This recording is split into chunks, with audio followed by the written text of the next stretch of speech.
Buti lang di mainit, di day, kay nag-ambon-ambon, o, yun. Sabi ko, rest day ko ngayon, kay Sunday ngayon, day, kay Sunday, tipungan. Kaso, nangyari, may naalala ako.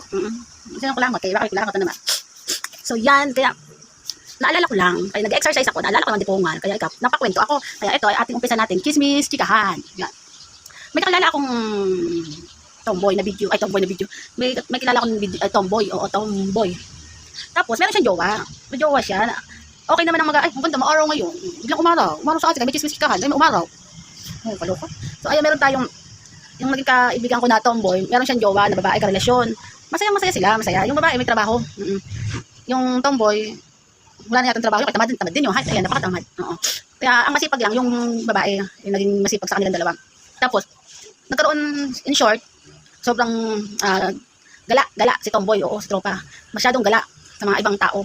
Yun, pumunta, nagpaalam siya sa jowa niya na siya yung mamamas ko. Pupunta at makikipag-birthday yan ata, birthday yan, no. So, pumunta sila, may kasama rin siya mga tropang tomboy. Paalam siya sa jowa niya kasi may trabaho. Di siya lumabas kasi nga siya ay may punta sa birthday yan. Kasama niya yung mga tropa niya, tomboy din, ibang lalaki, kasama nila. So, inom, sige. Siyempre medyo malayong lugar yung kanila hindi doon sa mismong lugar nila. May, ewan ko alala ko na kung saang lugar na yun, oo. Pumunta nila sa isang lugar, nakipag-inuman. Yung happy sila kasi nagka-banding-banding, nagkasama-sama kayo ng mga tropa. Yung iba doon, hindi niya mga katropa. Ayun ay mga bago sa paningin niya kasi ayun ay mga bisita din doon sa mga kaibigan nila. O kumbaga doon, sa birthday na yun, sila ay nagka-banding-bandingan doon kasi nga may birthday yan. Kaya yun, gora ng gora sa kaiinom hanggang madaling araw. Oo. Ngayon, nagising na siya ng umaga. Ngayon, umuwi na siya kasi hanapin siya ng jowa niya.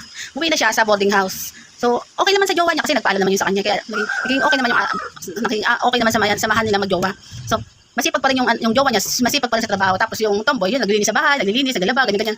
Kaso, sa tagal na mga buwan, nagtataka yung jowa kasi nga, lagi masama ang pakaramdam nung jowa niya, yung tomboy, lagi masama ang pakaramdam. So sabi ng jowa niya, sige, mag-ano ka, hindi naman sila nagpapacheck kasi alam niya masama lang ang pakaramdam.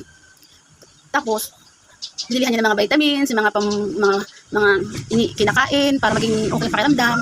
Tapos, siguro, ito si tomboy, sobrang mataba naman siya, mataba. Kaya, siya sa sarili niya, meron siyang nangyayari sa katawan niya. Siya nakakaalala noon, makakaisip noon sa sarili niya.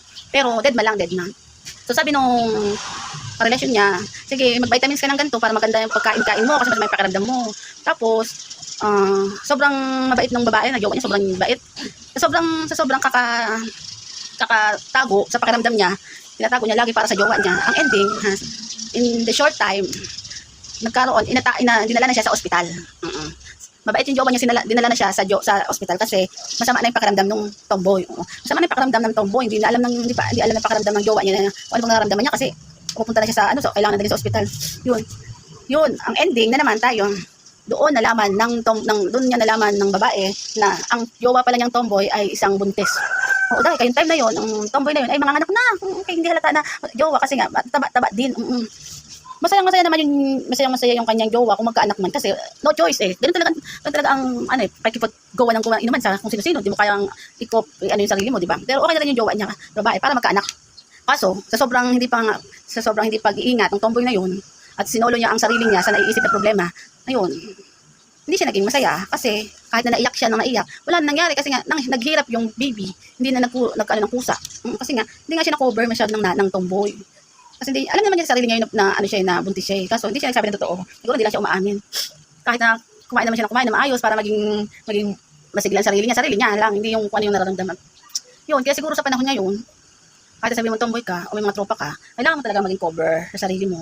At kapag inuman ka man, cover mo ang sarili mo kung paano it's strong, cover. Kaya na-experience ko man na makipag-inuman sa mga ganito pa, never ko iniwan ang sarili ko. Kumbaga yung hindi ko pinabayaan. Kasi sa lahat mag-inuman tayo, mag-damag, mag-iisip. Hindi ako natutulog agad. Kaya kung ako may nag-inom, kahit anong inom ko, kailangan umuwi ako. Hindi ako mag-i-stay sa ibang bahay.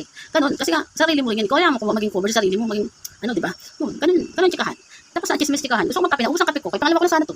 Oo naman, chikahan tuloy tayo. Wala akong dalang kape. Kaya kailangan ko bumili ng kape. Pungan. Okay na, magchika na tayo. Goodbye. Kasi naulan. Di po tayo. Di ko naman alam kung na ambon. Umaaraw. Palit-palit sila ng minuto. May araw. May ambon. Di po. Sige na, bye-bye.